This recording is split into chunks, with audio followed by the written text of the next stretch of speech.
So, hello everyone, and welcome to another episode of the mini-series Be One of the Voices. And today I have a pleasure of speaking with Jane Garrett. Hello, Jane. Hi. Hello.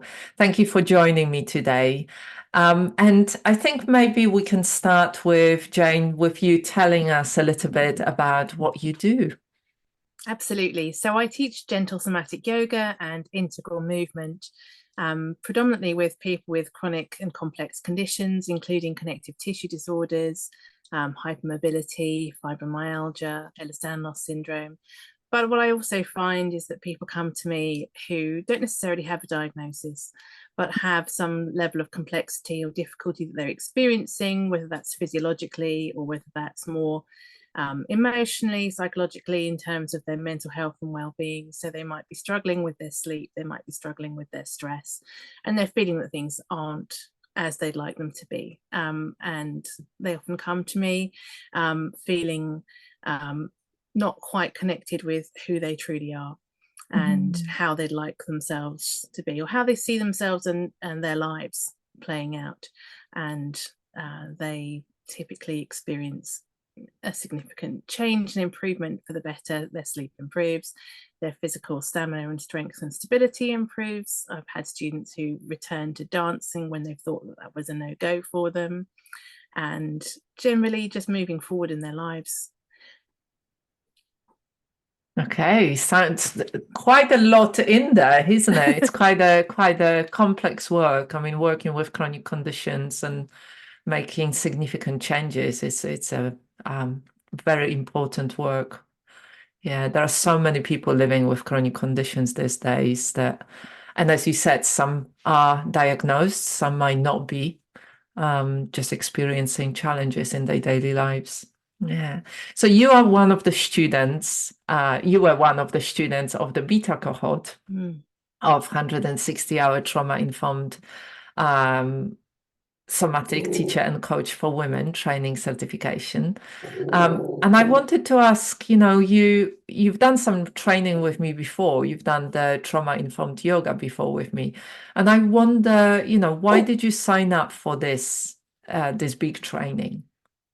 Well, I'll be honest with you, Annetta, when I read the description of the training, I thought this training could have been written for me. And I think I said as much at the time, because it covered so many aspects and areas of how I already felt that I was working and moving into working more with people, moving into working more than just on mobility and movement and meditation, mindfulness, relaxation, but also actually working with mindset, working with core beliefs, working with context, that wider context, and predominantly working with women, and in that context of being a woman in a Western society and what that looks like, and all the kind of issues that that comes with, and the experiences that many people have, some of which I've also had myself, which inform and impact our daily living experience. So the training for me covers so many different areas, but it also incorporates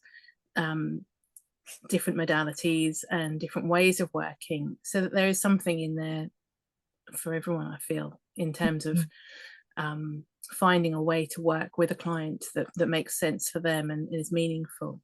But also, one of the things that really spoke to me was just how this drew together my different experiences, my different trainings, my different work that I've done, how I've worked with different kinds of people, from children to adults, and especially women, and how it just kind of pulled everything together into a neat format and framework. Really, I think I was looking for a framework to pull everything together, and this seemed to offer, and certainly has offered, a great way of doing that. Oh, okay. So that's so good to hear. And I'm kind of wondering, what was your experience of the training? Because I know that, you have got busy lives, you have got a lot of commitments. And there is, as you said, there is a lot in the training. So what was your experience of doing the training, for such a long time, for those 9 or 10 months? I really felt that it was the right amount of time. So for me, I think to do it over a shorter period of time would have felt like a rush.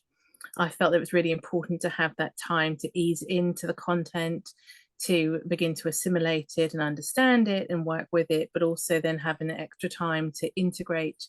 And that integration period has been really important for me, but not just the end of the formal training, whilst moving into then doing caseworks and case studies, but actually also that how that integration piece was a core component of the training and how it's delivered. So that having a week off out of every 4-week cycle was really important to rest and integrate, but also to continue other aspects of our normal lives.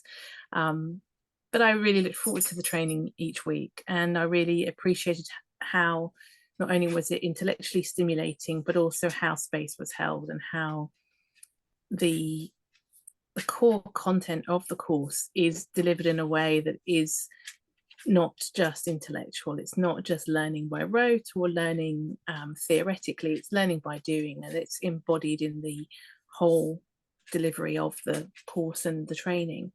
So there is a felt experience, and we learn through doing. And sometimes you only realize that you've learned through doing after you've done it and you recognize it. But it's been really a wonderful experience. Oh, lovely.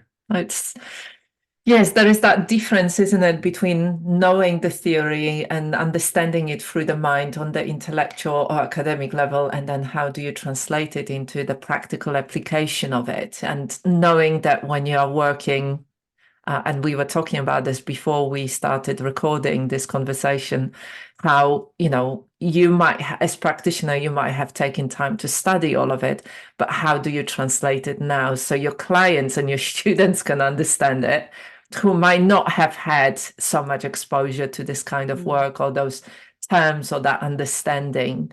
You can't use the same language. You have to translate it into a way that your students can then translate it into their daily experience. So I wonder, I mean, you have got a lot of training and very specialized training, working with chronic conditions. Is quite specialized in itself. But I wonder, how did your work change, or the way that you work change, because of the training, because of what you were learning and the kind of transformation that you've gone through? Yeah, I think I would say that the way I've worked has been evolving ever since I started working with you. And the trauma informed piece about creating a safe space and really supporting students and clients to find that stability within themselves is so important, because without that it's virtually impossible to work with somebody in a way to create any lasting change. And to have that trust, and how building that working relationship based on trust is also so key. But I think there's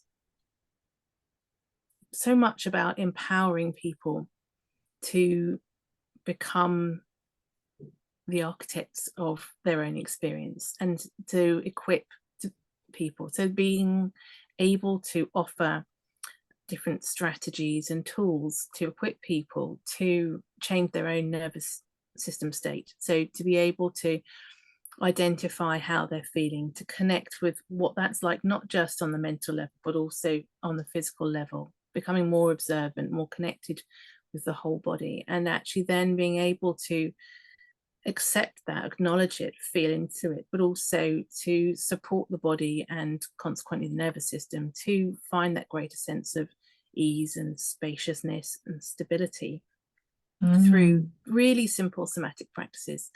That they're so simple sometimes that it almost feels like you're not teaching anything, because you're having to go against some of what you might have already learned in other training modalities, of very specific, very structured, very precise movements, or ratio breathing, or practices that can be very specifically prescribed, and people can end up so very much in their headspace trying to do things perfectly.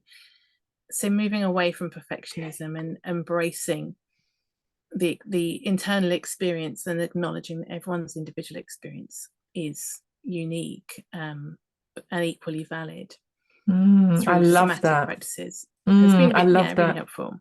Yeah, it makes me think, when you live or you work with clients who live long term with chronic conditions, how disempowering it can be, and how making that effort and having those very structured practices, if they are not the right practices, can make them feel even more disempowered and more hopeless within their situation. And Mm. what you are talking about is a different approach, an approach where you share very simple practices that have impact, that offer that sense of being in control and having choice, Absolutely. and being able to, have some power back in their life. And I think that agency autonomy piece is really, really big. And oftentimes when people have chronic conditions or they're living with complexity, autonomy and agency can be quite squashed down and really reduced. So it's quite a lovely experience to be able to support people to regain and reconnect with that sense of agency, autonomy, and an autonomy, really checking in with what sits right in their body, what feels good to them, and really stepping back from the position of being the person who's the expert, who knows best, and actually giving that back, that autonomy back, and saying, well, look, I don't know how that is in your body, but you do, and that you're the expert on your body and what feels right. Tell me how it feels for you. What do you think you need here? But doing that within a very skillful and nonetheless attuned way of observing and encouraging the feedback and of observation and noticing what's going on, what I might perceive from the outside, that gives me the opportunity to then ask a student or a client what their experiences of that and how that might match up or not, but also to really encourage them to take back the reins, if you like. So often people are used to receiving treatments or therapeutic interventions that require them to be quite passive and to cede control to another professional who is the gatekeeper of the knowledge and the specialism. And I find that this way of working is much more nourishing because it's a co-created experience. Yeah, I love that. I love that. That's the reality, isn't it? That the lot of medical model is based on the expert and then the client or the patient, and which might not give a lot of that sense of agency and sense of empowerment. And I wonder, how did the training change you? Because we are talking about working with other clients, but I know that it had impact on you as well. So could you say a few words about that? I think the self-coaching piece is really important, and it's a key component, isn't it? You're not learning to do something without learning to do it for yourself first. And so embodying the approaches and the principles of a trauma-informed somatic approach to working with people, we have to work with ourselves in the same way. If we don't approach ourselves with kindness and curiosity and compassion, we're not offering the whole of ourselves when we're working with others either, because it's not a genuine experience. So we need to connect with our own state and regulate our own selves before we can offer somebody else our presence and regulation. So that's really key as a foundation, and I've really benefited from that. I think that's so useful to be able to tune in, recognize, but also know how to approach however we are, and make maybe some adjustments to bring ourselves back into greater regulation, or acknowledge that we are tired, stressed, fatigued, worried, whatever else might be going on, and accepting and acknowledging that, rather than trying to force ourselves to be okay, which is a very different kind of model, which ultimately comes at a great cost, I think, because we use up so much energy trying to be perhaps not what we think we ought to be, but maybe not what we always are. So the self-coaching piece has been really important for me personally. Yeah, I love that. I love that. It's that if you are able to really hold space for yourself, if you are able to really listen without trying to fix, that's I would say that's a huge portion of how we are taught to deal with our emotions and our states and our experiences. Big portion gone, isn't it? It's a very different approach, which is great. So are there any practices or approaches in particular that you liked? I mean, I know that we covered quite a lot of stuff, but was there anything in particular that really resonated with you? It's a really good question. I just think at the moment I'm still busy integrating all of it, I think, but I think that the just finding that bit of space and connecting with different parts, so that internal family systems piece around acknowledging different aspects of ourselves and how they may be showing up as protector parts or whatever else is really useful. I found that really helpful, and seeing those in the context of all of ourselves in terms of how we might show up or how we might present or how we might respond to something, just gives that greater depth of insight into what might be going on or what might be driving something or how we're being affected by something in a slightly deeper level, but also in a very compassionate way. Lovely. So if you were to say something about the training, like if there was somebody who's watching and they read it, they read the description and watched some videos and kind of thought, oh yeah, that sounds really good, I'd like to do that, but we're kind of, oh, maybe not, maybe yes. I mean, what would you say to them? What would your advice be? Well, my advice would be to listen to your gut and listen to your instincts. And if your instinct is guiding you down this path and towards this work, then I would encourage you to pursue it and to embrace it, because it's a journey of learning and discovery. And a big part of the training is to listen to one's own inner wisdom and to trust it. Yeah.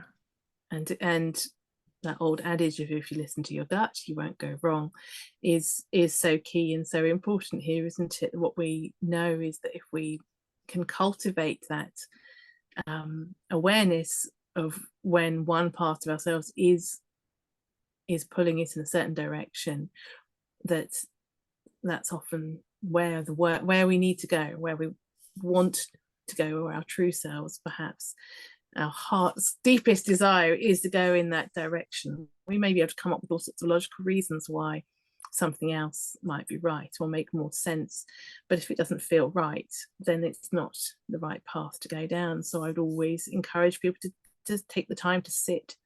I think that's one of the biggest things for me, is just really giving myself, I was about to say the luxury, but it's not a luxury, I'd say it's a necessity of just taking the time to sit with things and really feel into it and allow feelings to arise and come up and to be acknowledged and explored.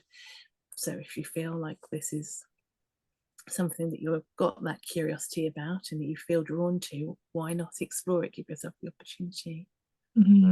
I love that. Thank you. And so if anybody wants to connect, if they want to find out more about your work, how do they find you, Jane? Well, I have a couple of Facebook pages. One of them is Heart-Centered Yoga UK, and that's my kind of core yoga and integral movement offering. I teach group classes and one-to-ones, but I also am the hypermobility coach, because I work a lot with people with hypermobility and connective tissue disorders, as well as associated chronic conditions. And you can find me on Facebook, but also I have a LinkedIn profile and websites also. Lovely. Okay. Thank you so much, Jane, for taking time to speak with me. And I look Thank you for forward to having me. seeing, pleasure. I look forward to seeing how it all unfolds for you. Thank you. Well, it's been a real pleasure. Thank you, Annetta. And I've really enjoyed the training, and it's been lovely just to connect and chat today as well. Thank you. Brilliant. Thank you.